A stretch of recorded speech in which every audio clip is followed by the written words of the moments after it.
Okay, welcome everyone. Welcome to the Allston Brighton Community Development Corporation's annual meeting. My name is Amelia Youngstrom and I am the chair of the board here at the CDC. Thank you for joining us virtually for an important community conversation on resiliency and recovery for the Allston Brighton community in the time of COVID-19. Oh, next slide.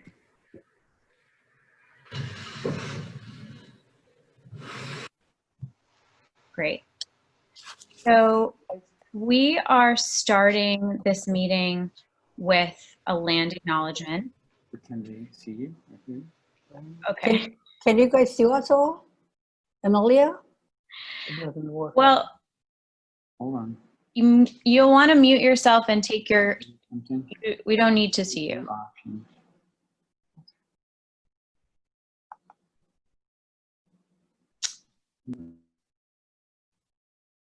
Okay. So new format for everyone. So we wanted to start this meeting off with a land acknowledgement. The neighborhoods we call Allston and Brighton sit on the unceded lands of the Wampanoag, Namkiag, and Massachusetts tribal nations. These lands have been stolen from Indigenous peoples by means of disease and forced removal. And it is important that we reflect on the trauma and violence on which our neighborhoods were built and how we as a community can work to start to address and heal these deep wounds. Next slide. Another injustice on which our society has been constructed is that of racial inequity and racism. The Allston Brighton CDC recently released a statement mourning the murders of far too many Black Americans and pledging to stand with the Black Lives Matter movement. As we as an organization are working to ensure that racial justice is a pillar of our approach and activities, we wanted to make sure you all know that we welcome community conversation, resources, and feedback to help us progress towards this goal.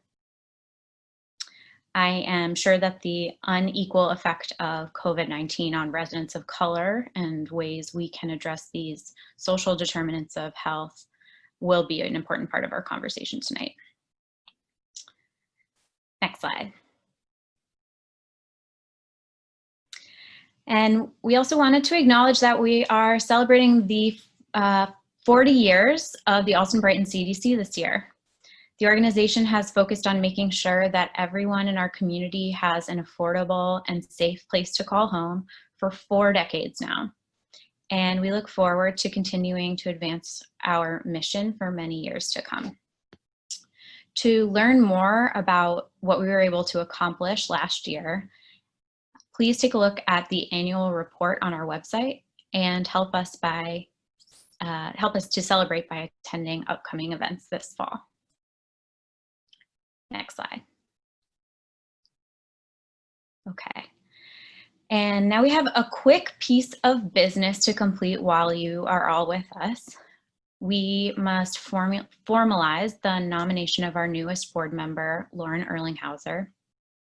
And we also have to reaffirm the membership of several board members whose terms are ending. So can I ask that we make a motion to accept this slate of dedicated volunteers? I make a motion to approve. This is Ida Franquez. Thank you. I second the motion. Excellent, thank you. So on the assumption that everyone here is in favor, we are going to move forward and accept this slate of board members. Next slide. So now we've reached the reason why you are all here with us tonight.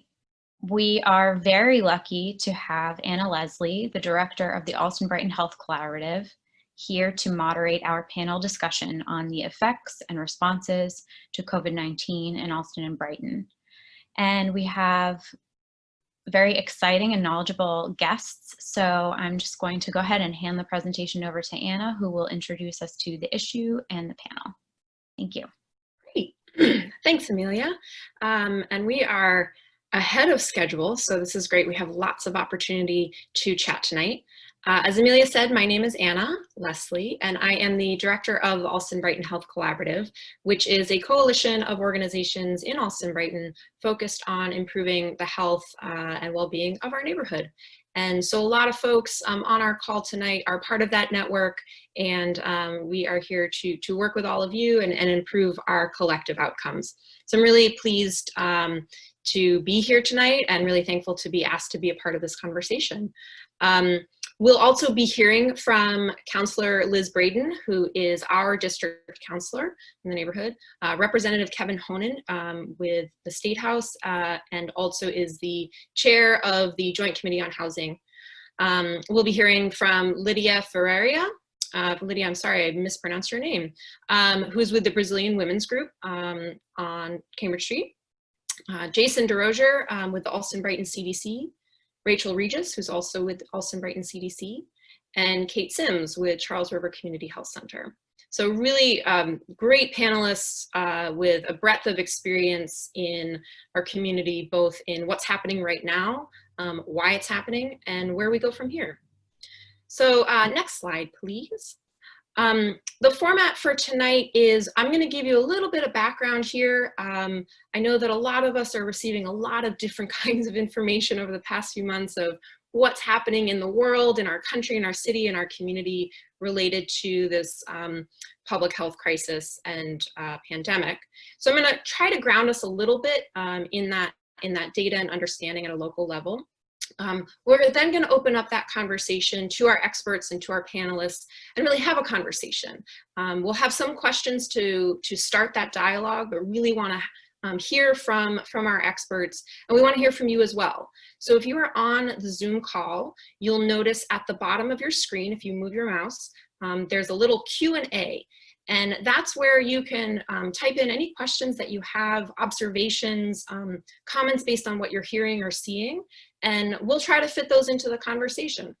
There might also be questions or comments that others have typed in that are interesting to you, and you should be able to put a thumbs up or like that question, and that'll indicate to us that that's something that a lot of folks on the panel want to know about. Megan, I do actually want to circle back to you. You're somewhere invisible on our screen here, and make sure that the poll has gone out to all of our attendees. We do have a poll. We'd love to hear from you. So you should all see on your screen a poll. This is anonymous. We don't know your responses, but really just trying to understand who's with us here tonight. What your life experience is through these few questions, and what are some of your interests and concerns and experiences specific to COVID-19. So really hope you can answer that in the next few minutes as I go through our data here. Once you're done answering all the questions, you can just click submit, and then we'll come back to that. So with that, I want to focus us again on kind of what we're experiencing in relation to COVID-19. As we can see here on our screen, in terms of the city of Boston, as we know, Allston Brighton is a neighborhood in the city of Boston, is the second largest neighborhood in our city. We have, and in Boston overall, we have over 13,000 confirmed cases. Now, over half of those folks have recovered, and tragically, we have lost over 600 of our friends and neighbors to this virus. Next slide, please. If you're looking a bit more deeply at what's happening in Allston Brighton, and you can find this data every week with the Boston Public Health Commission on their website. That is a city department. So if you look here, what you can see for the Allston Brighton zip codes is that we have a little over 4,000 people in our neighborhood have been tested as of June 1st. And of those folks, just a little over 20% have tested positive.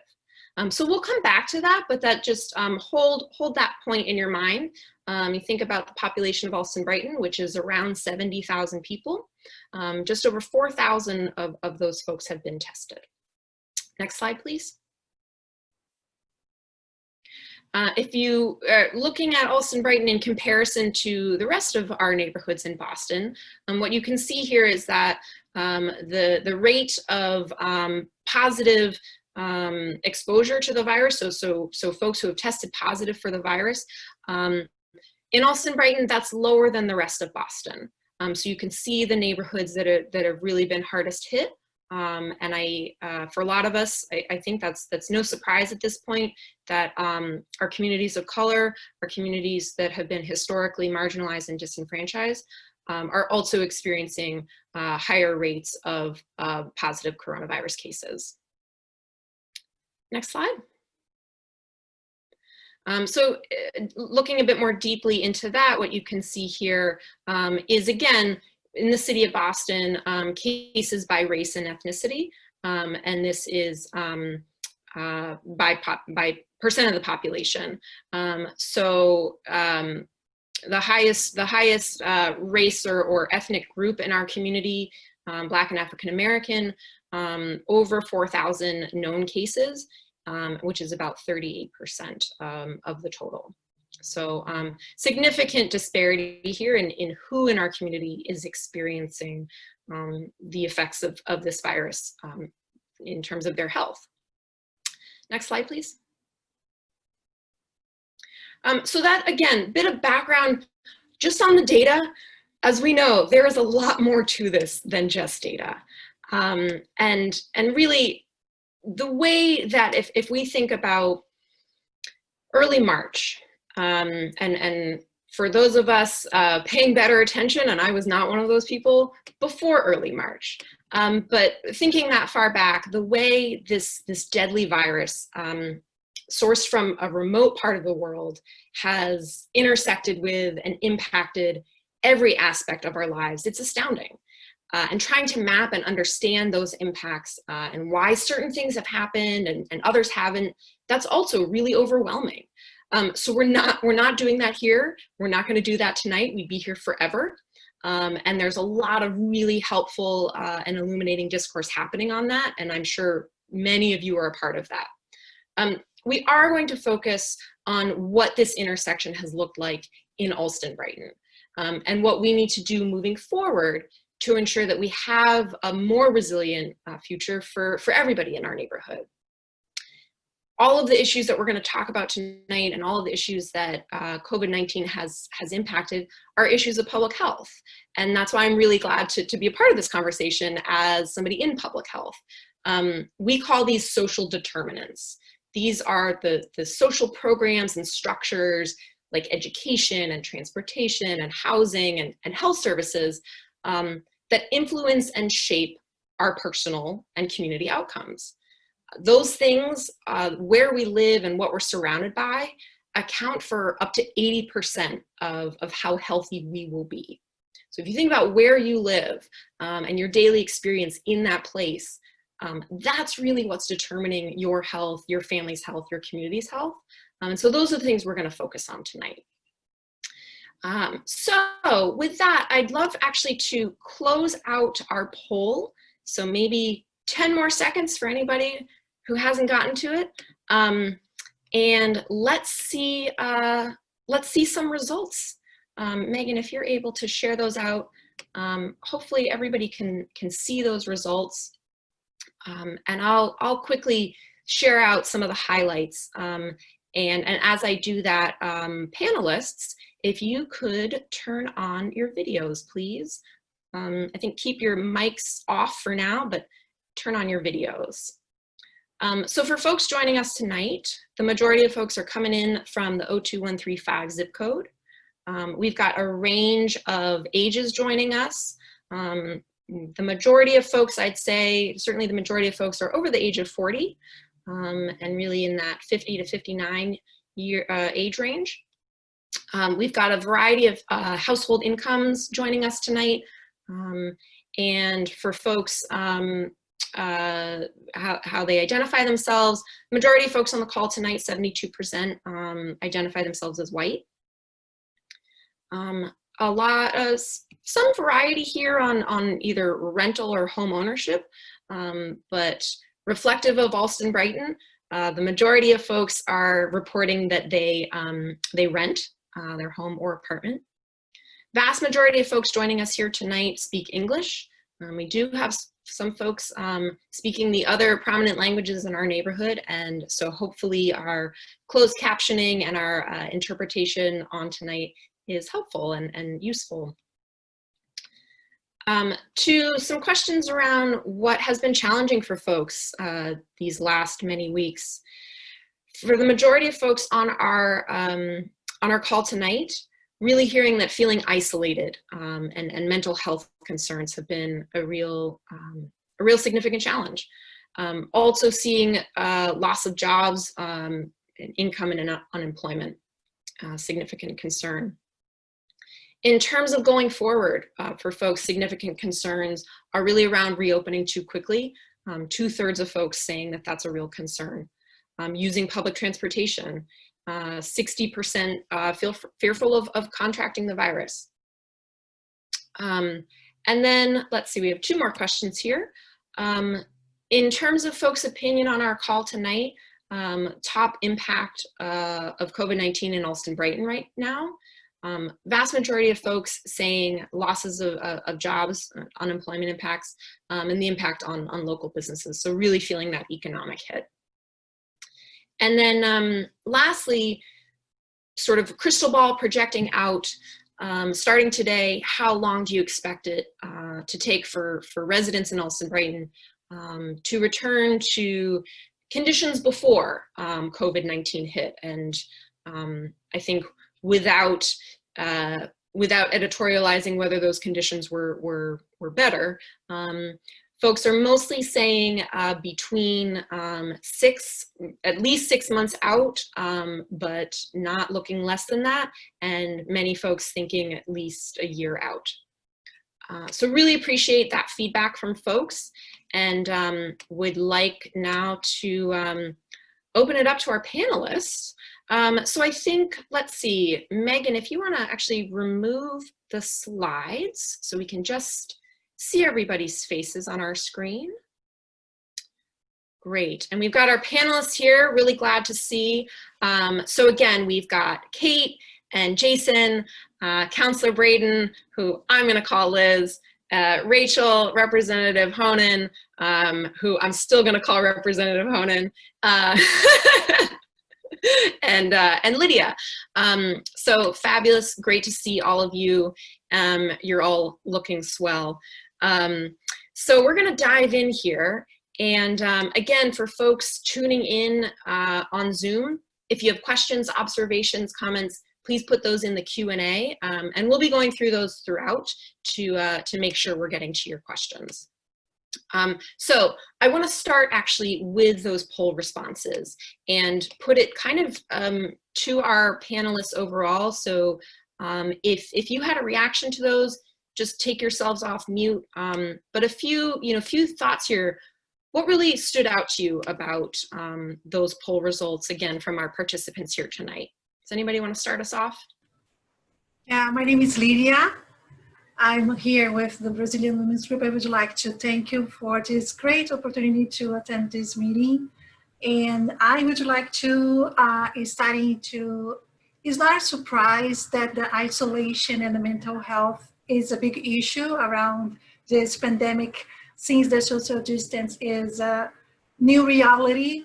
We as a organizer and as a group, the Brazilian Women's Group has given attention to this issue. We have been providing Facebook Live since the day one of the social distance.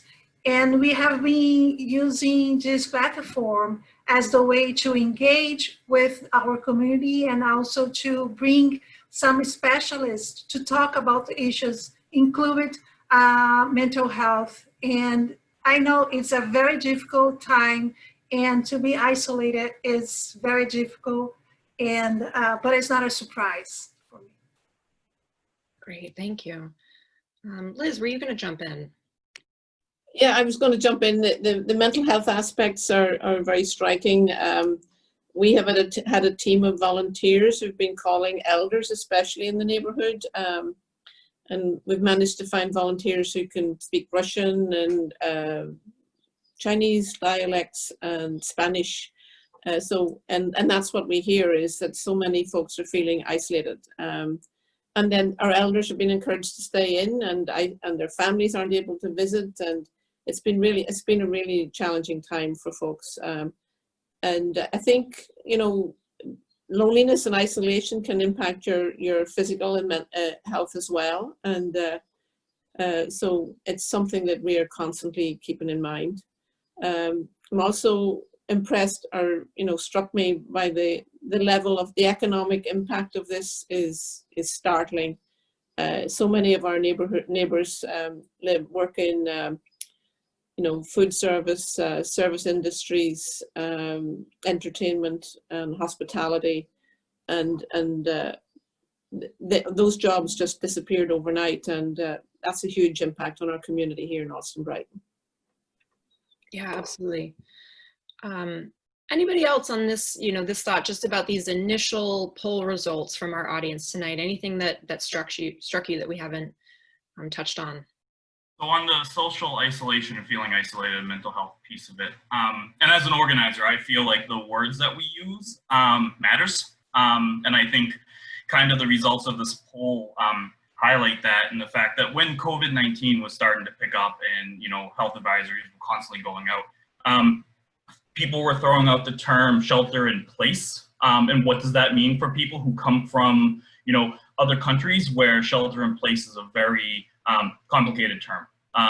And so the need to phrase it or frame it as a stay-at-home advisory, to kind of couch it or frame it in a particular way. And in terms of the social isolation, I feel the same way when we use terms like social distancing, especially when there are a lot of folks who are already isolated. And so when we use terms like social distancing, it further kind of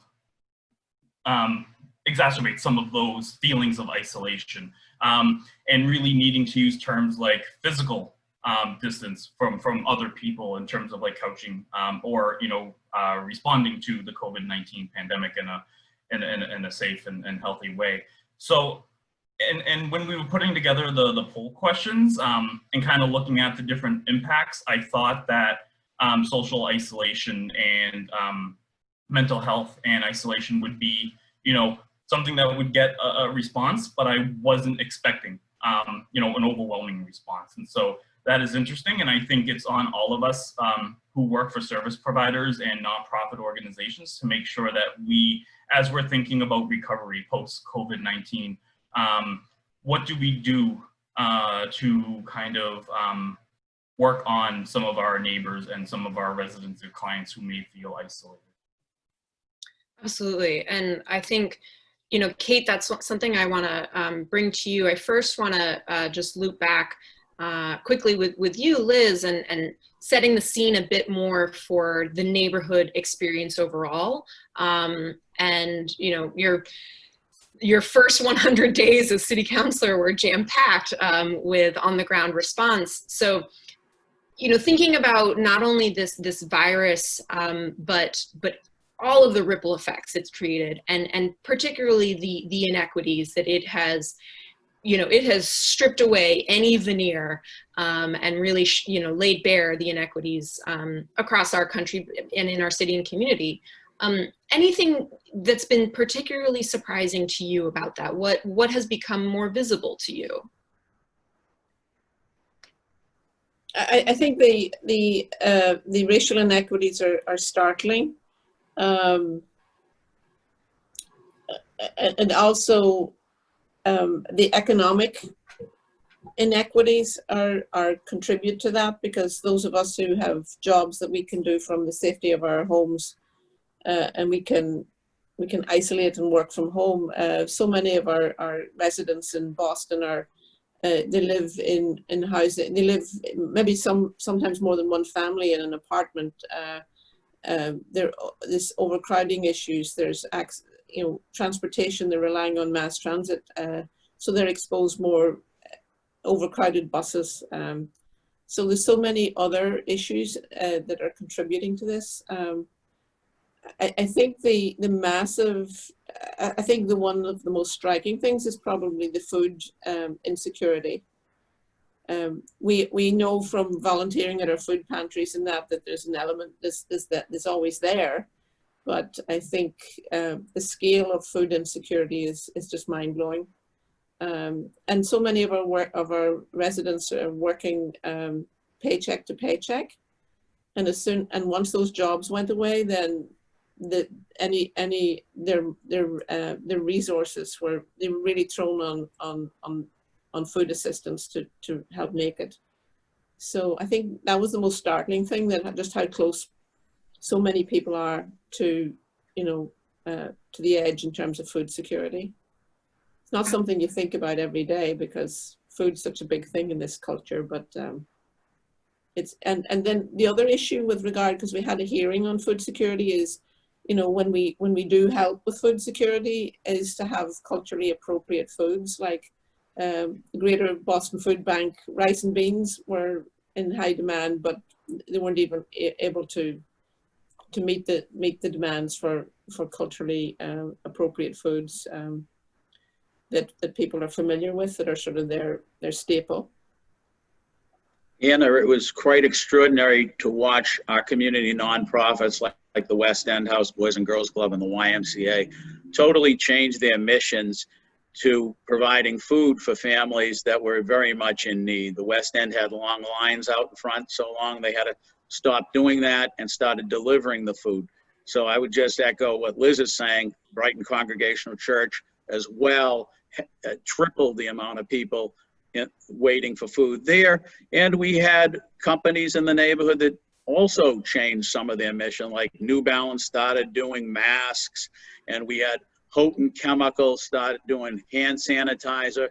The public schools stepped up. Brighton High is still serving new lunch programs there that are open to adults as well. So the neighborhood has really come together to try to address that food insecurity issue.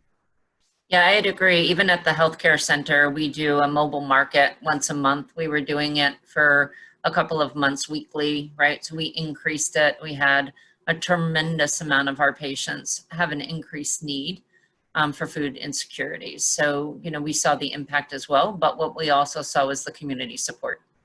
I also joined with Mike Moran and other neighborhood electeds purchasing PPE to bring to the food pantry. The food pantry had to stop for a little while, and Liz was up there with us buying masks and getting more hand sanitizer to keep the frontline food providers in service.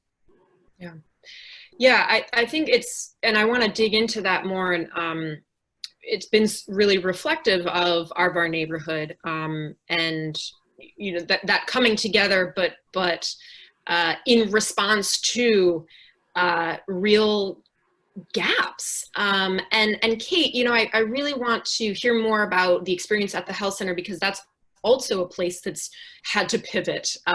Majority of the work now is telehealth. You're doing testing. So, I'd love to hear more. What have you noticed in your patient population in terms of the experience? But also more broadly, and as we go back a little bit to the data on testing, what are you seeing there in those numbers for Allston Brighton? Is your sense that this is the right amount of testing? We're looking at our poll results of attendees. The majority of folks are really nervous about reopening too quickly. We know that testing is really related to that. What are you seeing there more broadly around data and testing, and also specifically the experience at the health center? Sure, absolutely. So I'll go back to the questions, right? So what are your primary concerns about moving forward? And the 1 and 2 are reopening too quickly and contacting the virus, right? And so what that translates to me for is fear of also coming to the health center to get tested and to get their medical needs taken care of, right? Because we can't forget that, we're medical providers, and we're worried about diabetes, and we're worried about the heart, and we're worried about the underlying issues. We're worried about our children not getting vaccinations, right? And so, is this COVID? One, not are we not testing enough, but let's put that aside and I'll get back to that. But is our health condition overall being compromised, right, by fear, right? So fear of immigrants not wanting to come here to be tested, to be seen, right? The political fear that goes behind that, fear of coming into our organization and being exposed to someone, right? So there's a lot of reasons why people don't want to get tested. They don't want to lose their job. They don't want to be told they can't go to their job for 14 days. They won't be able to feed their family. So all of that compromises the situation, you know, even more so. From a healthcare perspective, we'd love to see our numbers escalated far more than they are. The data tells us that we're under testing, but we're under testing for those reasons that, you know, that we've been discussing. You know, people will work sick just to bring home $1 to their family, and understandably so. There's still a lack of knowledge of being positive, you know, and what does exposure mean? From our perspective, the more we can test, the more knowledge it gives us. We call it contact tracing, where we want to know, one, if you're positive, we want to know who you're living with, who's been exposed. Can you isolate safely? And if you can't, you know, is there a place that we can safely have you isolate for 14 days, not exposing others? Without that sort of data, we're sort of chasing our tail, if you will, right? We're going to continue to see increased exposure. We're going to continue to see positive cases because we're not able to get to the real answer, which is, where's it coming from? And of course, the more that we have multiple families living together, that exposure is, you know, bound to happen with one positive test. So, you know, it's really, for me, it's a multitude of things where the fear of the underlying healthcare issues on top of COVID, not enough testing. We're open now in Brighton area, Monday, Wednesday, Friday from 9 to 12, excuse me. And we're open to the community. And we're still only doing about 24 tests in those 3 hours. We could triple that, we could quadruple that, but we're not getting the community to say, I want to get tested, right? And that's a concern of ours. We should be seeing more of this, but the underlying cause is, it's going to take people out of work. There's fear, right? There's fear on their immigration status. And so we're fighting this awful battle, if you will. And again, very concerning from a healthcare perspective. Yeah. And Kate, just to clarify, you have access to more tests should people come. Absolutely.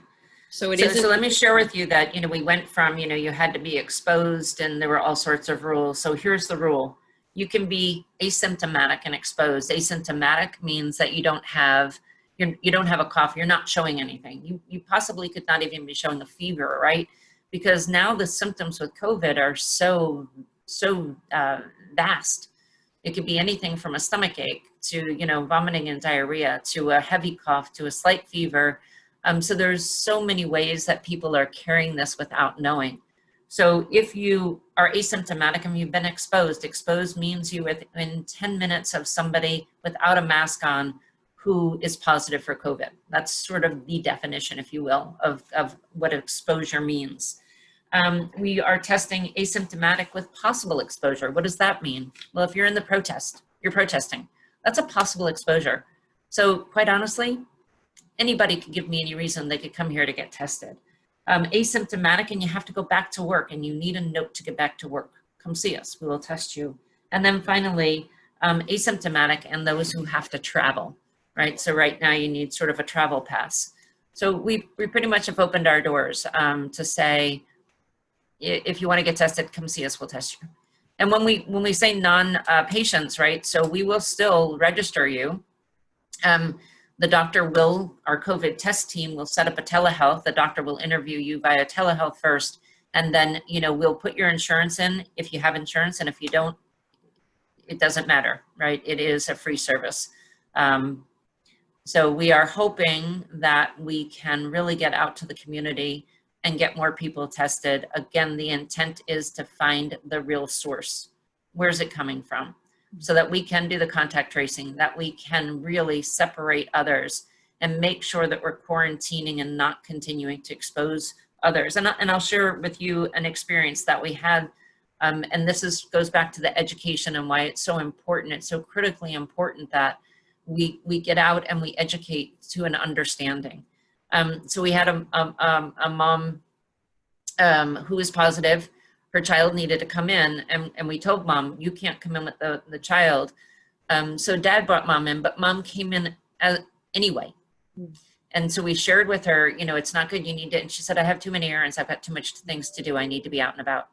So again, right, that level of awareness is so critically important for all of us to share, right? It's sharing the knowledge of safety for mom, safety of the baby, safety of the community. Because her being out and around, not from a negative perspective, from a safety perspective, right? The transference of COVID. So those are, you know, those are what keeps us up awake at night from a healthcare perspective. The fear that we are not seeing our patients the way we would like to see them. Sure. Thanks for that, Kate. And I know, you know, so much of what the health center does is not just taking blood pressure and, you know, filling prescriptions. It is these wraparound services. It's looking at those social determinants, you know, food and income and you know, education access. And, you know, I know for Rachel and for Lydia and with all of you, really, there is a daily interaction and conversation with residents. And Rachel and Lydia, I think in particular, I want to pull you into this, is what are you hearing? What, you know, be it with folks coming into the Brazilian Women's Group, or Rachel in your contact conversations with CDC residents. Again, we've started with this very specific health thing, this virus, and it ripples out to impact, you know, our jobs, our access, the way that we move about in our neighborhood, our access to education. So would love to really hear from, you know, both of you. Maybe Rachel, I'll start with you. What are you hearing from folks? I think to Kate's point of a lot of conflicting priorities of, I got to keep myself safe, I got to keep my baby safe, and I got to go to work. I may be, you know, an essential worker. I've got to figure out how to continue to educate my child while continuing to feed my child. What are kind of those conflicting challenges you're hearing or not hearing from residents? One of the things that a lot of residents have expressed concerns around, I think we talked a little bit about it earlier, was access to food and being able to access, you know, food. I think it was really good that the state released a pandemic EBT benefit. I think a lot of families with children really benefited from that, being able to provide that additional $200 per child for children who are out of school. I know a lot of families with children and, you know, children out of school required families to not be able to work. I know, you know, just looking at the polls and seeing the percentage of people who have been impacted by unemployment and not having access to be able to go to work and having children home and not being able, you know, not having those jobs where they have the ability to be able to work from home. I think rental assistance is another concern for a lot of families who don't have a Section 8 voucher or who don't have a project-based voucher.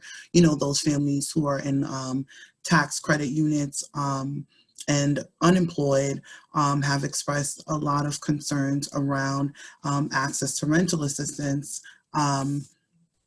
Another thing that I wanted to emphasize that is a barrier for a lot of families as well is just access to technology, you know, access to internet, access to computer, to be able to kind of shift now that a lot of programming are shifting to virtual. If you don't have access to those things, you're unable to be able to take part in a lot of these virtual programming. I know camps. You know, I know a lot of families had camps lined up for their children to go to, and a lot of camps are transitioning into virtual programming.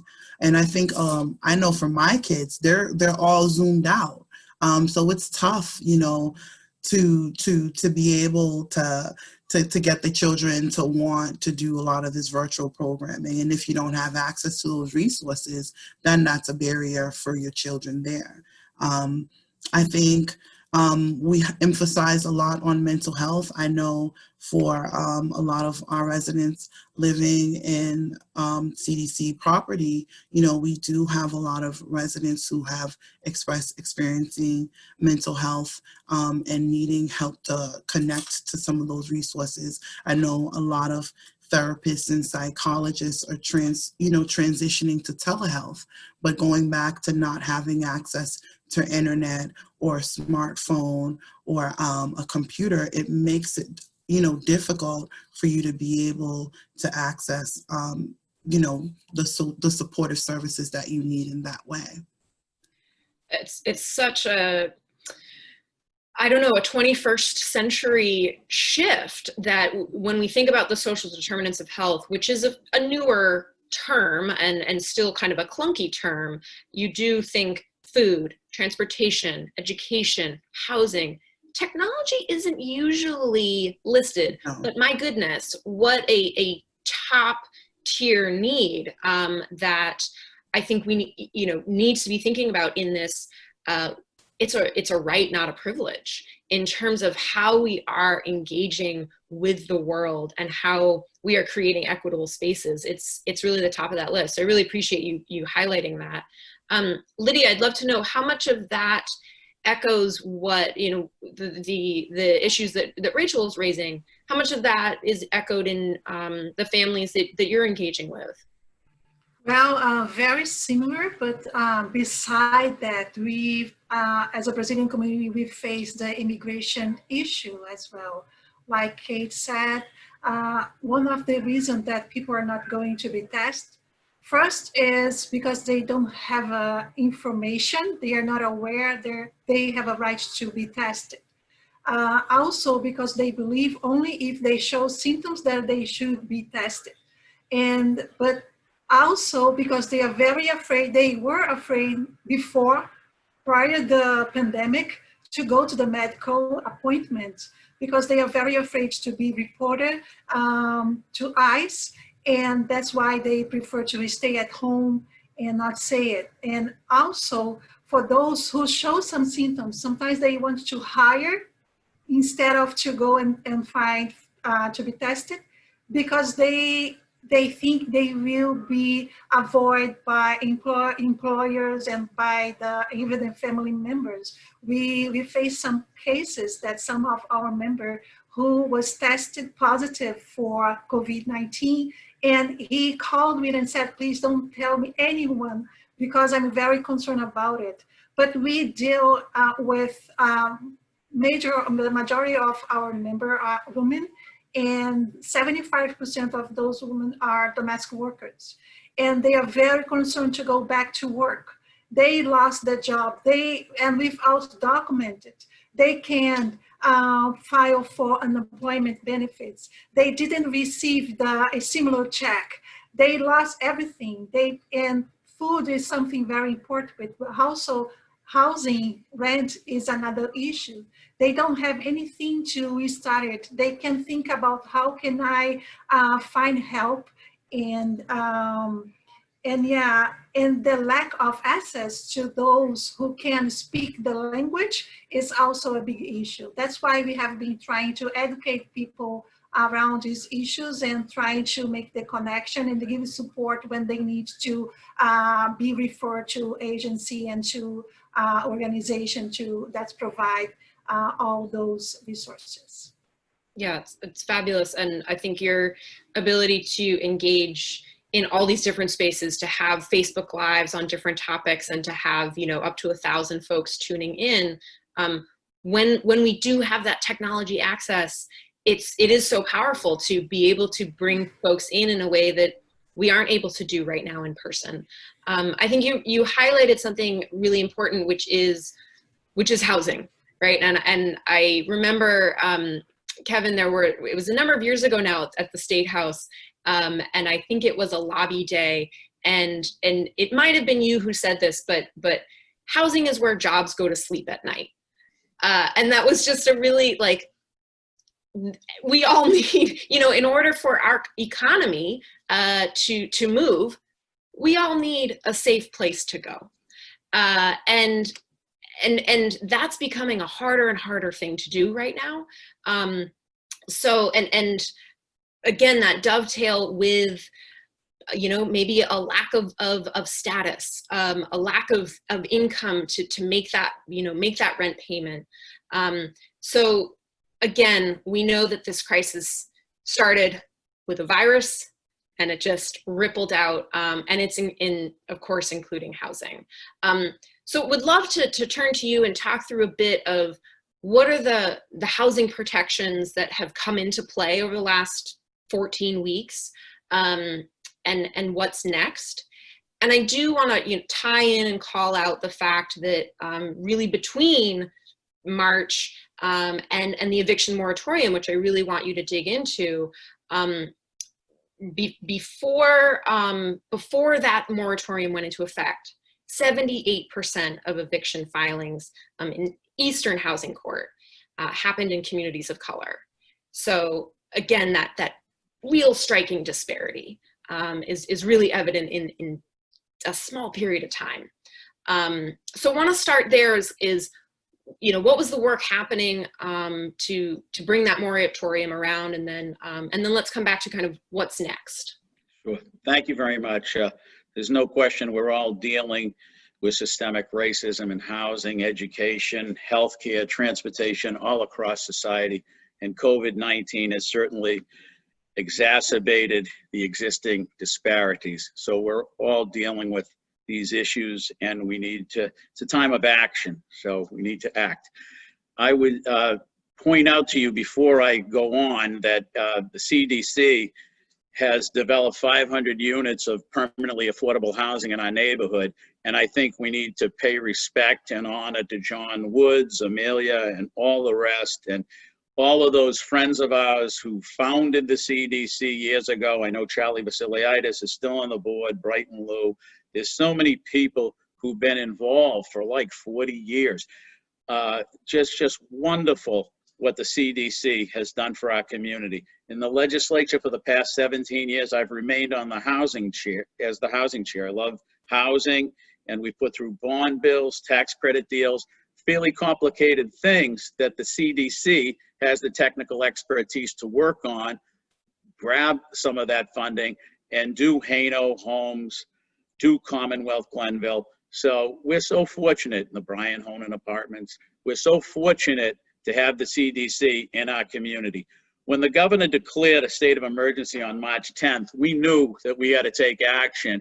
We knew that when you ask people to socially separate, that you can't throw them out of their homes. So we built a coalition of legislators who felt this was the right thing to do. So we put a package through to put a moratorium on evictions and foreclosures, and we were successful putting that through. It was probably the first piece of COVID legislation that went through the legislature, and it meant a whole world of difference to a lot of people. And we knew at the time that after the 3 months came due 4 months, when the state of emergency was done, we were going to have a problem, because people, according to Commonwealth Magazine, 25% of people of renters have missed a rent payment. So we're worried about the cliff effect now. So we are trying to do additional legislation. One of the pieces, of course, RAFT was mentioned earlier, residential assistance for families in transition. And we're trying to add more money. In fact, tomorrow we're doing a supplemental bill, and there's 20 million in there for RAFT, but we're trying to get an additional 50 million and change the nature of it. Right now it's for people at 50% of the median. We're trying to get it up a little bit to 80%. It's a $4,000 benefit. We're trying to increase that as well to help people. But we're also looking at legislation too, to continue the ban, to freeze rents at the present amount. So we're doing a whole, working with activists. Mike Conley from Cambridge is helping, and we're all trying to work together on this. Jason from the CDC, we're very worried about this in August, what could possibly happen, and we are working on it. We do need additional funding to help tenants and help small property owners as well. So that's where we're at. And again, happy 40th anniversary to the CDC. I cannot tell you as the local state rep how many good things that they are involved in our community, and I always look forward to working with them. Thanks, and absolutely, I think a shout out to those institutions that have been around and been leading that way, and myself just 6 years in, and so knowing, standing on shoulders and following the path that others have paved. We can't do this from scratch. We have to keep building on what's been built by institutions like the CDC. And so with that, actually pulling in our CDC experts, Jason and Rachel, and again, thinking about come August, come mid-August, estimated that at least 20,000 eviction filings statewide will come if, when the moratorium ends. So, how do we balance that? How do we protect those folks who have not been making an income to back rent or even to pay the rent that's coming, and also for folks that have a mortgage to pay, landlords that they need to pay bills too. This really challenging balancing act. How does that play out in the conversations that you're having with residents of the CDC, and what does advocacy look like going forward?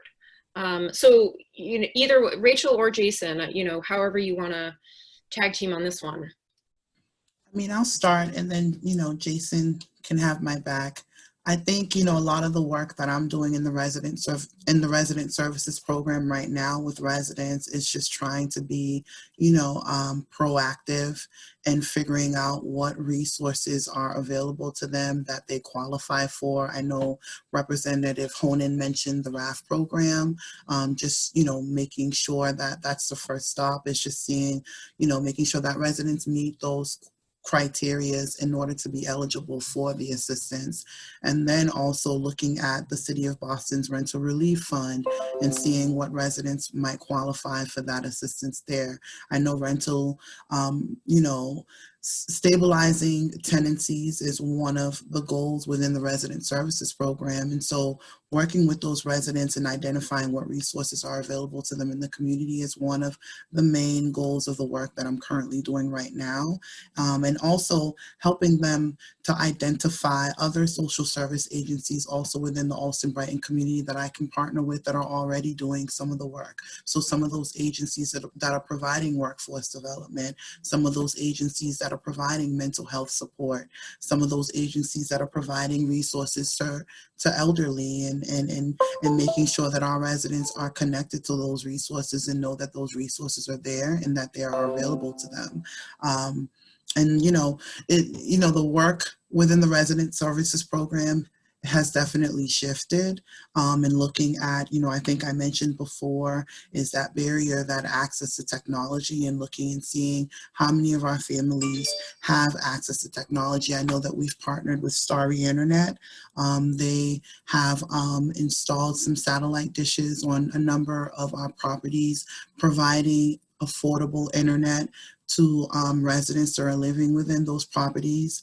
I know during COVID-19, they haven't charged folks who are already receiving internet services from Starry. They haven't charged them any service fees since March, and they don't plan on doing that until the end of July, which I think is a huge help for families right now who may be out of work. And don't have the same amount of income that they had prior COVID-19. I don't know, Jason, if you wanted to chime in.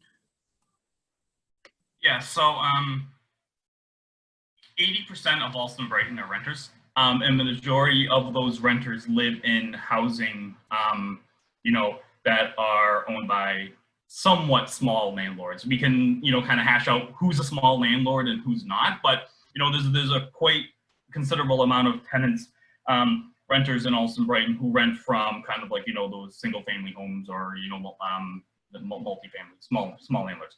And the affordable housing crisis was the crisis before the crisis. Like, we were dealing with an affordable housing crisis before COVID-19. COVID-19 has only made the situation worse because folks who might have been able to pay their rent, their jobs were impacted, other things were impacted, they were furloughed, they were laid off, they're not able to pay their rent. And so folks who might have been stably housed pre-COVID are now dealing with issues around, you know, being able to pay rent, maybe being able to pay their mortgage.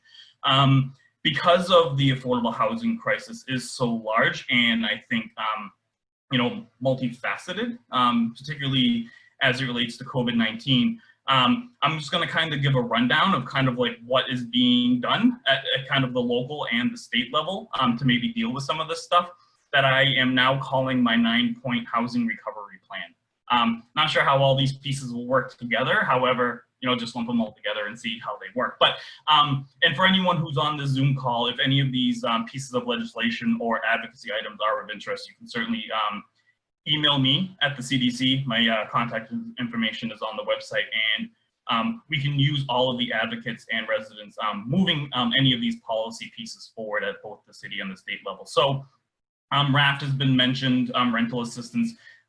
We are working largely in part with coalitions, both at the city and at the state level on all of these issues. So RAFT, rental assistance, we are asking, the coalition is asking for an increase in funds through RAFT to provide, you know, increase the amount of money available to family who need rental assistance, as well as increase the AMI levels that can access RAFT funds, because we're seeing a lot of impact, you know, of individuals who might be at 70, 80% AMI. They may not have needed RAFT before, but due to job loss or whatever other issues stemming from COVID, they are now in need of rental assistance. Inclusionary development, asking for developers of private development to increase their affordable housing thresholds in their units, going more than 13%. We had a need before COVID. We're gonna have a larger need post-COVID, and so, you know, asking all partners and stakeholders in the community, including our private development community, to, you know, bring their resources to bear to make sure that our neighborhood can recover post-COVID. There's a bill at the State House right now for ITIN filers, and so many of us who file our taxes with Social Security numbers, we may have received some economic stimulus payment through the CARES Act.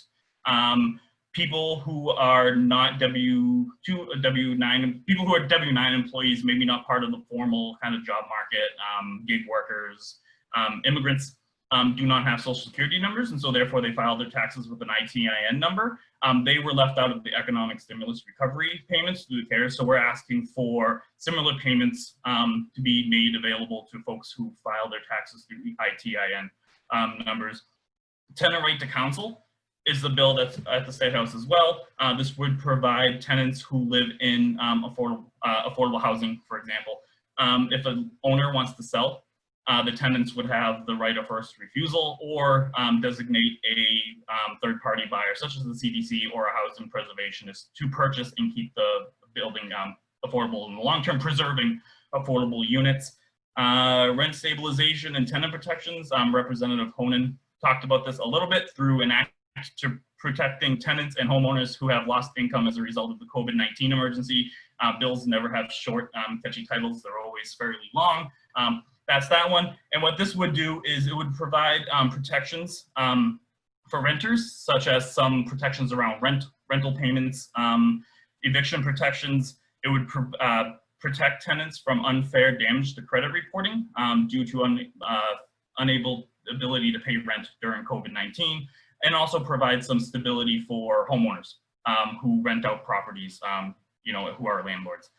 And then the last few, housing choice is one that's at the State House. The governor's been trying to move this for a long time. This would desegregate communities by allowing multifamily housing in communities that don't allow them right now. And so when we're thinking about equitable recovery, we can't do that if communities are not allowing affordable housing to be built in their communities. And so that's something that needs to be on the table. And then the last one is fair housing, putting fair housing in the zoning code. This is something that Councillor Lydia Edwards of the Boston City Council is looking at, and really, you know, providing, so developers, when they develop in the community, they need to do studies on shadows and parking and, you know, traffic and, you know, all of these things, but they don't have to, you know, really give much thought to how the building is going to impact the community in terms of fair housing or who has access to it. And so the Allston Brighton CDC is a really big supporter of this particular piece of legislation, because we need to make sure that when buildings are being built in the community, that our community members have access to these units, that we're not building housing that people cannot access. You know, there's an example that's commonly thrown out there of the Seaport. You know, kind of take that for what you will. However, that neighborhood was not planned nor developed in a way that was inclusive or that's welcoming. And so we want to make sure that any, you know, new neighborhoods that are developed in Allston, Brighton, East Boston, you know, across the city, we have Beacon Park Yards, which will be open for development at some point after the Mass Pike project. Western Ave is going through a massive redevelopment. So there's a lot of opportunity to make sure that we learn from our lessons and really provide housing for all people, and not just, you know, the few at the top who can afford it. It's such an example of things. There's some things that really do stop and come to a halt during a pandemic and a crisis, and there's some things that don't. And planning for development and growth, this has not stopped. This will continue. These changes to our neighborhood are coming and continue. Liz, Jason brought up a few different things that he's got a long list of, he's got a long to-do list. But a few things that are at the city level, and I know these are conversations you've been engaged with, both with your fellow counselors, but specifically in Allston Brighton regarding inclusionary development and how developers and the planning process takes place in the neighborhood. Pulling that back, I think, to both what we've experienced the past few months and what resiliency and recovery looks like. What do those housing conversations sound like in the virtual halls of city government right now? I'm very excited to say that the affirmatively furthering fair housing city ordinance, it's actually not an ordinance, it's going to change the zoning code, and we had a very, very positive response from the BPDA at a meeting last week. And thank you to Councillor Lydia Edwards for leading the charge on this. My first working session way back in January was pretty feisty, and there was a lot of pushback, but it was a very different conversation last week, and I think that's going to be passed very soon. When we have conversations with developers who come in, I ask for 20%, and there's usually a pushback and scream, kick, oh, couldn't possibly. But I think if we can get them, I don't want to stop asking for 20%, but I've seen very positive responses. We're certainly getting more than 13 now. It's sad, it makes me sad to think that we could have been getting so much more for so many more years than we have, but we're getting people to 17% now, and with some considerable commitments to support other affordable housing initiatives in the neighborhood. So I think there's a lot of really positive things happening. There's nothing like a crisis to move change faster. We just have to fasten our seatbelts and think outside the box and really work in coalition with folks like Kevin up at the State House and other community advocates to get the job done. Absolutely. Anna, just real quick on something that Councillor Breed had just said. So I think, coming at the argument with an ask such as 20% is good. I mean, we should certainly require folks to do a little bit more.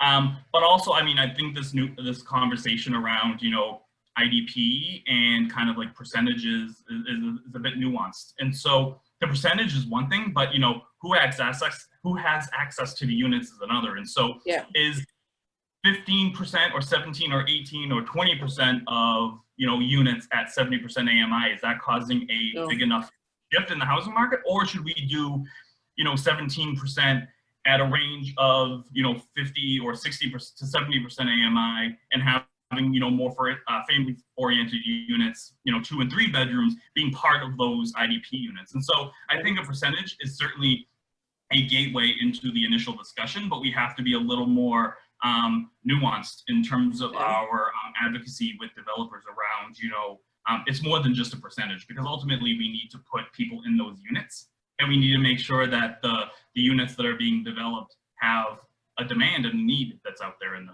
market. I think the exciting thing about the affirmatively furthering fair housing discussion is that we're talking about not only 20% as a basic minimum, but also a range of AMIs, so that it goes from 50 to 110 or something, so that there's a broader range of people that are actually eligible to apply to be in these so-called affordable units.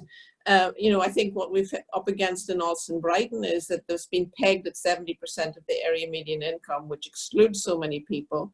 And then also that the choice of apartments is really limited. So many of our apartments are studios and 1 bedrooms, and you can't raise a family in that. So the affirmatively furthering fair housing discusses, you know, when you're developing something like Suffolk Downs, we want to see affordable housing. We want to see multifamily units. We want to see housing that'll house people with disabilities, intergenerational families, and a range of people at different different income levels. So it's like a mixed income housing is a very positive way to go. And one of Jason's favorite phrases way back when was, you know, recession-proof housing. Well, this might be a test case for recession-proof housing to see if we can move the dial on this. Absolutely. And I think that sets that scene for, you know, the work that has been happening, and a lot of advocacy in Allston Brighton around that, but also the work that continues. And as we slowly start to open our doors and put our open signs up, you know, what does that future look like? And so, Kevin, I want to come back to you as we're thinking about what do those protections look like moving forward in the next 6 months, 12 months, as we get our feet back under ourselves. You're still on mute, sir. Just take your... There you go. Thank you. Sorry about that. We're crafting these protections now. To go back, obviously in Allston Yards, with the issue that Liz was just talking about, efforts to get people to 20% noble, and we'll all continue to do that. But also sometimes developers make additional payments for first-time home buyers to mortgage programs, so we also search for that. Back to the question at hand, we are very worried about a cliff, so we want more state money. You heard about the city proposal for rental assistance. They're doing things at the city level. It is a lottery, so we have to deal with that. But we hope that there could possibly be some federal money. We have also been looking at rent regulation in the committee as well. But at the same time, our main goal in the next couple of weeks is to put forth legislation that'll further protect people, as we have just done. We're worried about when the governor declares the state of emergency over, that has an enormous impact on when evictions may commence.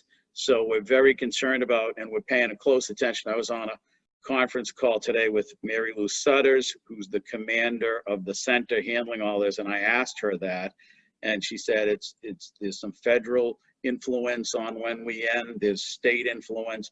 So this is a very important matter when the state of emergency ends. So we hope to bring some protections to the table, and we hope to bring some money to the table to help people. Excellent. I want to again, start as we're thinking more towards where are we going, and both, you know, the experience that we've been having and continue to have. This isn't a yesterday was hard, today is wonderful. This is a long, painful transition, and I think Anna, if I can jump back in for a second. I want you to know that in Massachusetts, there's like 75 housing authorities that have additional land. So these housing issues can't all be solved in the urban area. One in the city of Boston.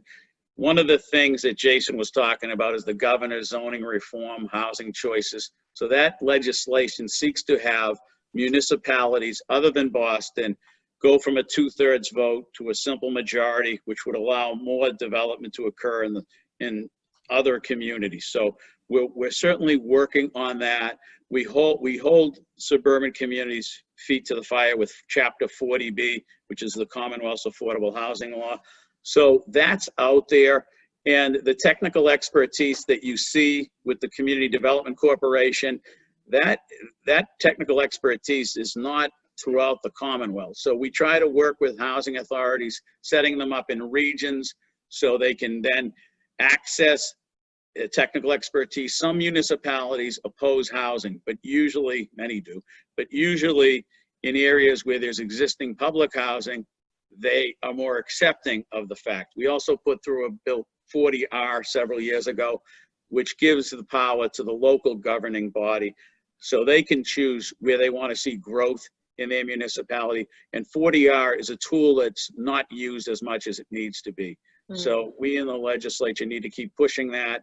There was 40S that's in there, that one of the major oppositions in suburban communities was additional school costs. 40S was to help them with their school costs. So the Commonwealth needs to spread the development around. You can't all do it here. And we're big fans of smart growth, transit-oriented development.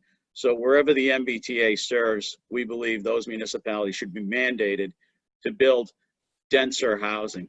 Yeah, again, speaking to the resources that we have access to in the neighborhood, and I want to call back up again Brazilian Women's Group and Charles River Community Health Center, as again we're thinking about where we've been, the challenges we've been going through, continue to go through, will move through, hopefully. Again, still real concern and real challenge for folks. We have an attendee sharing that, you know, she is very concerned with everything reopening. You know, folks that of the Black and African American communities, of the Latino communities, feeling that brunt in terms of positive cases the most. And for her, as you know, having a 79-year-old mother to take care of, you know, still seeing those pain points as we reopen with the resources that we have. So I know with, you know, Brazilian Women's Group and the amazing work that you've been doing with food access, with real direct service, and at the health center as well, expanded your food access, your testing. Where, you know, what are you needing here to move forward, to be able to continue to meet the needs of folks coming through your doors? And also, I think we have seen a real disparity, again, shed light on in our neighborhood, and noticing long lines outdoors for our neighbors waiting for food. That is not something that we have seen so viscerally before. And it's very painful, and it's very startling to see. What do we need to do? What do your institutions need in order to meet the needs of folks, so that isn't a challenge, and it's not something that becomes hidden. It's a challenge that is no longer a challenge. So Lydia, I might start with you. Yeah, well, you're right. I think we will continue to see these issues and face this crisis for a long time. I believe that is just the beginning, because the consequences is still to come. Even though, and I would like to thank you, Rep. Ronan, and many others who fight for the eviction protection, and I can imagine how people could be facing right now without this kind of protection, but it's still, even though we have this protection for now, we know that landlords are threatening their tenants because they need to be paid, but they can understand they can afford to not be paid by their people who can have money. They don't have money to. And of course, as organization, we will continue to get support. Not only the support that we are receiving right now, and we are so thankful, so glad for what we are receiving with the help of the Boston City, Boston. We provide fresh food for those in need. Starting with every other week now, every Monday, we have been giving more than 50 boxes of fresh fruits and vegetables.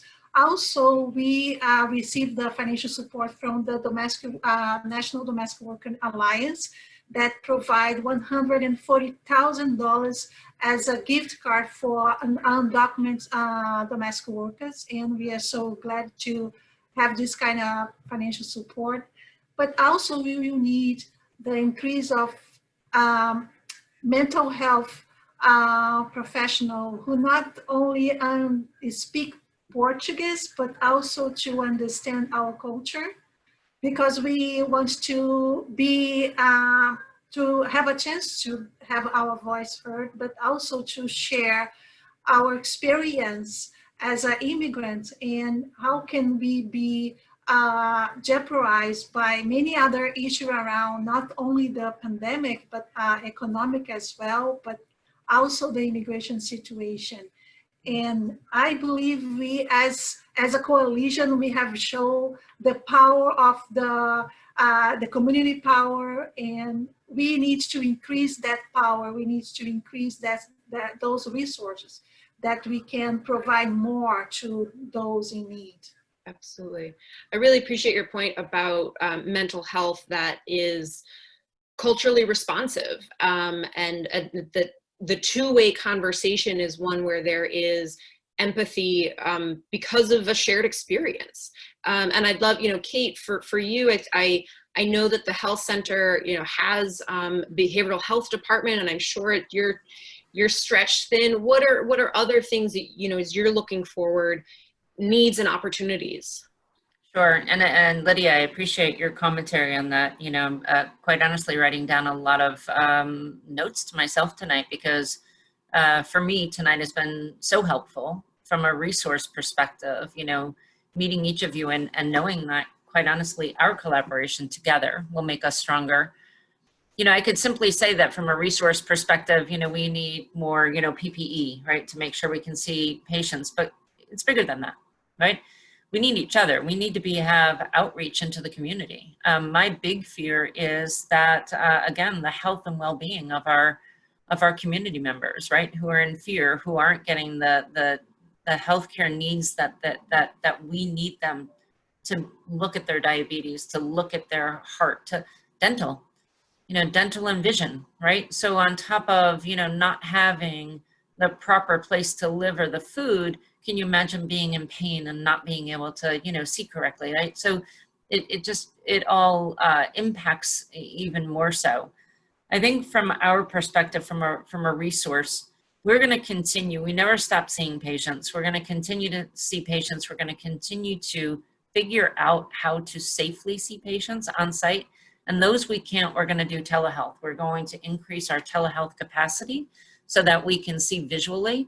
We're going to work with Massachusetts to really make sure that we really support the ability to take someone's blood pressure online, to be able to teach people how to take their blood pressures, how to take their sugar, so that we can visually be online with them to see that, to confirm that, right? So we've got to look at healthcare differently. But we've got to make sure that we're removing the barriers and providing the right tools that we can do that. And so that we're safely educating. From all of you, what I need, what my resource, honestly, is education. How do we get out there? How do we, I said to my staff today, when they're all here, you know, they're out in the communities, they're doing whatever they can. You know, a lot of our staff is working remotely right now. So guess what? That's lack of people in the community educating, you know, providing those resources, providing the simple things of, you know, hand hygiene, or do you actually simply have soap in your house or Clorox in your house, things that we take for granted, right? How do we get out there and make that impact? And how do we provide to them the things that they're going to need to keep as healthy as possible during these times? On a more realistic, you know, for us to continue to see our patients, you know, protective apparel is going to be, you know, one of the things that we're going to have to keep up with. We have done amazing working with the state of Massachusetts in getting our protective apparel. So at this point, we're really not in dire need of any. I wouldn't take that resource away from the community at all and would keep you posted. But I would say we have the staff, they want to work, they want to be here. So we're good with that. I don't see us moving, I don't see us in a financial predicament at this time because the state of Massachusetts is reimbursing for telehealth. Should that change, it will affect the healthcare quite considerably. You know, so I think we're all waiting to see, you know, what happens next, right? And where we're going. A lot of, you know, legislative decisions will really drive what we look like in the next couple of months. Absolutely. Yeah, I appreciate that. Back to this network of resources and the shared knowledge of this community. And a question that came in from an audience member is, you know, just resources about how to responsibly navigate reopening. You know, as an individual going out into the world, we all wear our non-work hats. You know, how do you have friends over? How do you do it? You know, do you have kind of a bubble of, these are my people and I know where they're going and they know where I'm going? How to balance mental health needs and challenges around isolation with, you know, making sure that you're not moving the virus around unknowingly. So I think a really good question of, is there that, you know, resource out there? And if not, maybe that's a task for all of us. So we create that kind of, here's a guide for what it is to move through our community right now. There are some, and I think the city has a kind of a red, yellow, green of, don't do this with caution, this is okay. I think that's a great call out. We just have a few more minutes and we do have another question coming in from an attendee that I want to put to you, Liz, and maybe Jason, you as well, and then really close out with maybe a final thought from everybody of, you know, what do you see on the horizon? What are your wishes? But somebody wondering about, you know, concerns with return of college students. How are we as a neighborhood heavily influenced by the infrastructure and the population of 3 universities, but also lots of students from other universities living in the community? Yeah.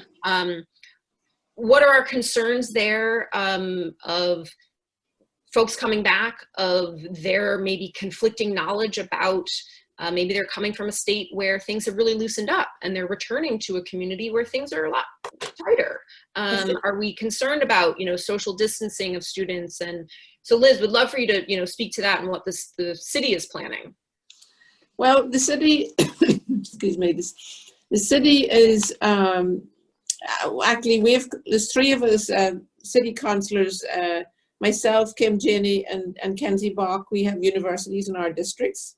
And we have called for a hearing just to discuss exactly that and to bring in some folks from the universities and let us hear what they're planning and see what protocols they're going to have in place.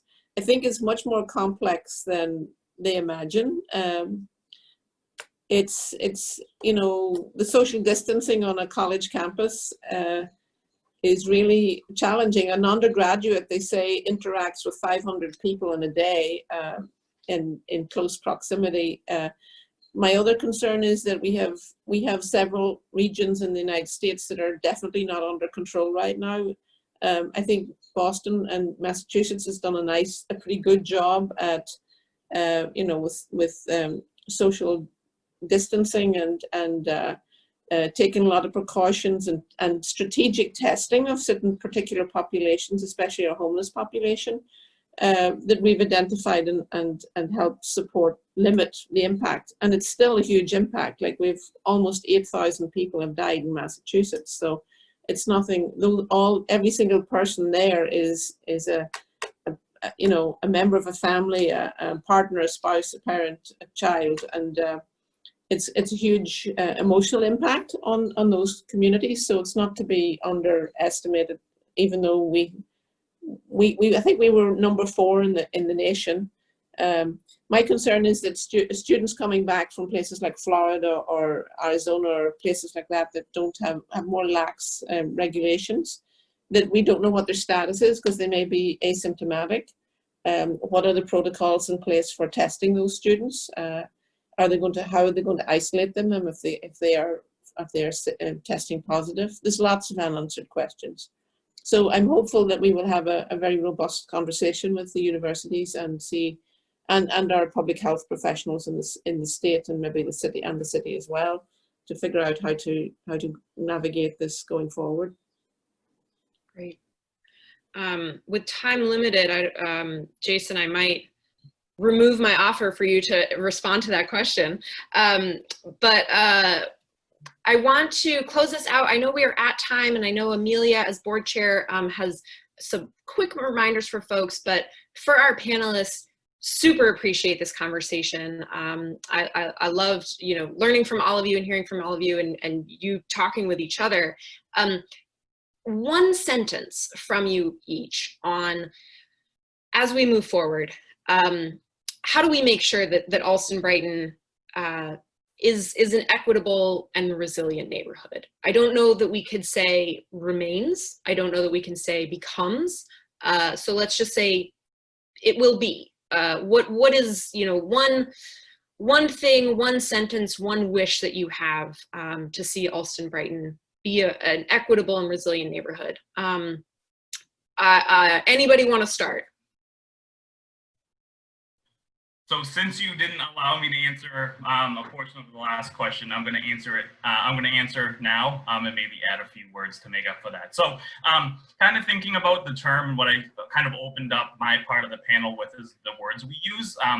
The new normal is another kind of like flagged term that I have, because the old normal wasn't really working for a lot of people. And we need to make sure the new normal, whatever that means, you know, no one wants to go back to normal. So we need to make sure the new normal is something that's more equitable and more just for people.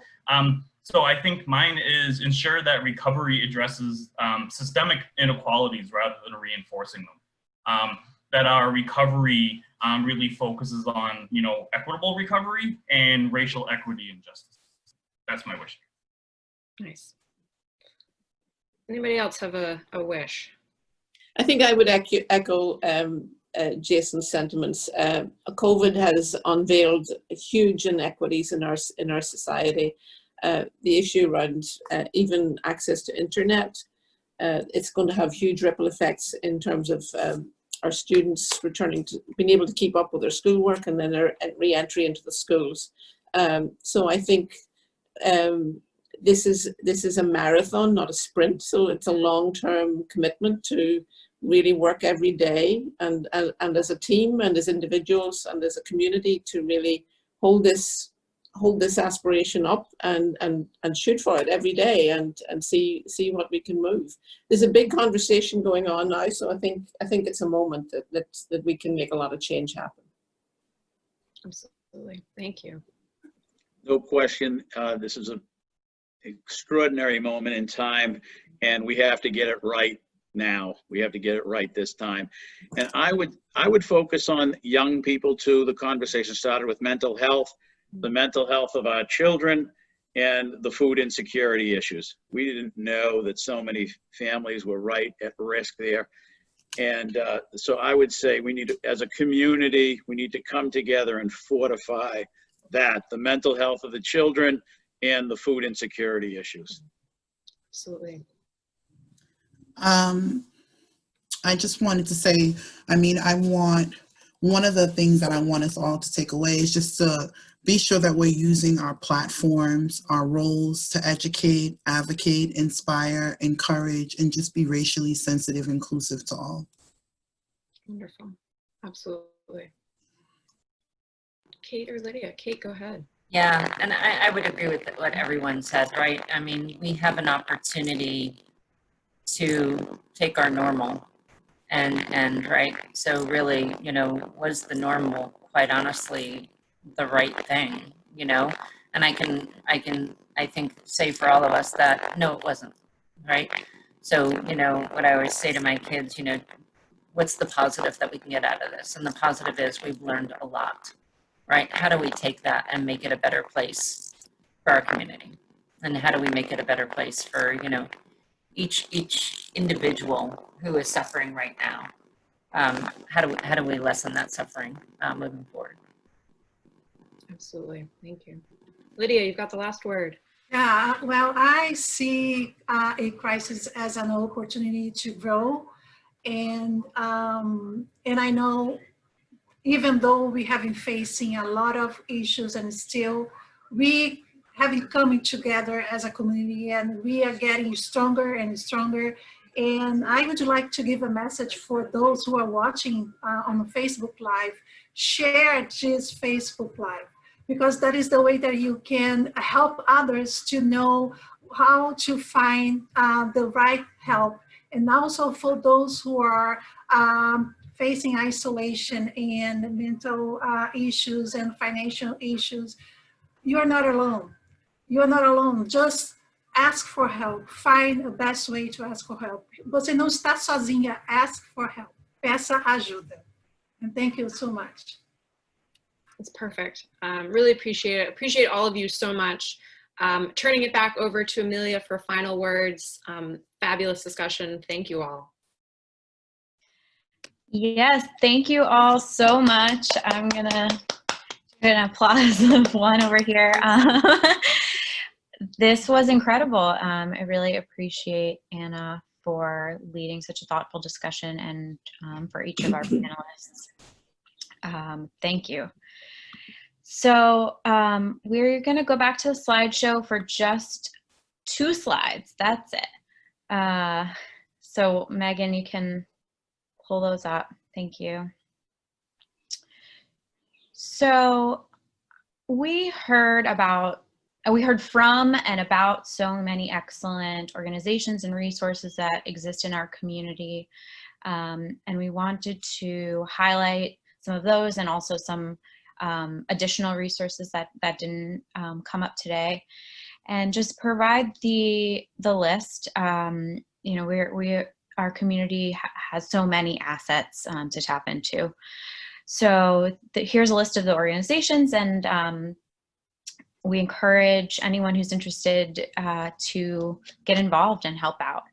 And then we can go to the next slide. And specifically, the CDC would really appreciate your support, and there are lots of ways to get involved with us. Jason mentioned his advocacy work, and he convenes the Affordable Housing Action Committee. So if you're interested, get in touch with him. We're recruiting new board members, so you can always reach out to us if that might be something you would be interested in. We host home buying classes, even now in this virtual world. So you could present at one of those. Sponsor our 2021 Home Ownership Resource Guide. You can make a donation through the Community and Investment Tax Credit. You can make a donation to us and get 50% of your donation back through state tax credit. And then finally, you can attend our annual fundraising event, Albright Night, which we will be announcing a date for very soon. And we would love to see all of you there, whether it's in person or virtual. We'll celebrate either way. So that's it. Our last slide says thank you for joining us. Thank you for all of our attendees, and again, on behalf of the board and the staff, thank you to our panelists and to Anna for moderating. Hope you all have a wonderful night. Thank you, everyone. Thank you. Thank Thank you. you. Good night, everyone. Good Good night. night. Thank you.